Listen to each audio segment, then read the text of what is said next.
Vea, voy a ser muy breve, presidente, muchas gracias.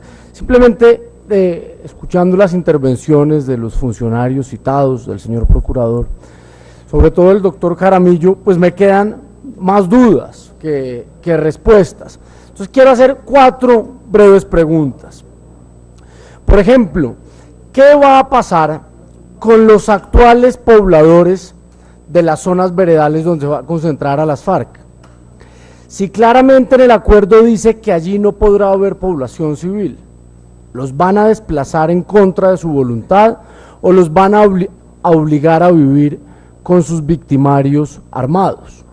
¿O qué pasará con los propietarios de predios, de ganado, de empresas en esas zonas? ¿Van a ser indemnizados, van a ser expropiados o qué?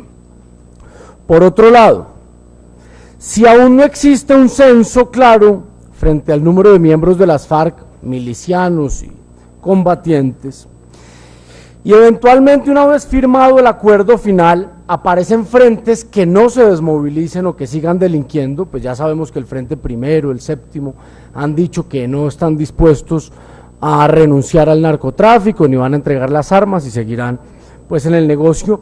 ¿Cómo podrá determinar el país un incumplimiento por parte de las FARC?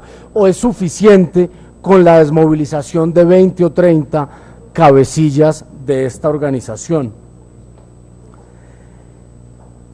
Frente a la Jurisdicción Especial para la Paz, si por ejemplo Iván Márquez, alias Iván Márquez, se presenta ante el Tribunal Especial para la Paz y confiesa la comisión, por ejemplo, haber reclutado cientos de niñas, haberlas violado, esclavizado sexualmente, haberlas obligado a abortar, haberlas esterilizado, confiesa ese delito de lesa humanidad. La sanción que se le imponga, claramente dice en el acuerdo, no podrá ser en condición de reclusión, es decir, que ese señor no pagará ni un solo día de cárcel. ¿Qué tipo de sanción se le va a imponer? ¿Se le va a quitar el pasaporte y se le dará Colombia por cárcel?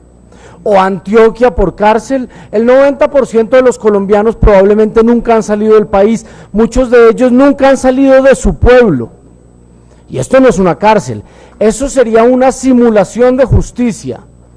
Y a eso es claramente a lo que nos referimos cuando hablamos de una garantía de impunidad a través de este acuerdo. Por otro lado, la justificación para dar un tratamiento de justicia transicional es que los crímenes de las FARC han sido cometidos en el marco de lo que ustedes llaman el conflicto armado, es decir, tienen una especie de justificación política debido a las circunstancias de la violencia en Colombia. ¿Cómo explicarle entonces a un colombiano que hoy está preso por un delito mucho menos grave que el de cualquiera de los que están plenamente probados? Sí, puede concluir, claro. Gracias, presidente. Porque ya había plenamente documentados por la justicia, que han sido cometidos por los cabecillas de las FARC. ¿Cómo explicarle a ese señor que él está preso, pero los violadores, los criminales de lesa humanidad no pagarán un solo día de cárcel, cuando sus crímenes, cuando el crimen de este colombiano del común también ha estado enmarcado en esa situación de la violencia en Colombia, es decir, la pobreza, el hambre, la falta de oportunidades, etcétera? También tiene esa justificación desde la óptica que ustedes plantean. Entonces acá lo que tendríamos que hacer es un jubileo y sacar a miles de presos de las cárceles del país.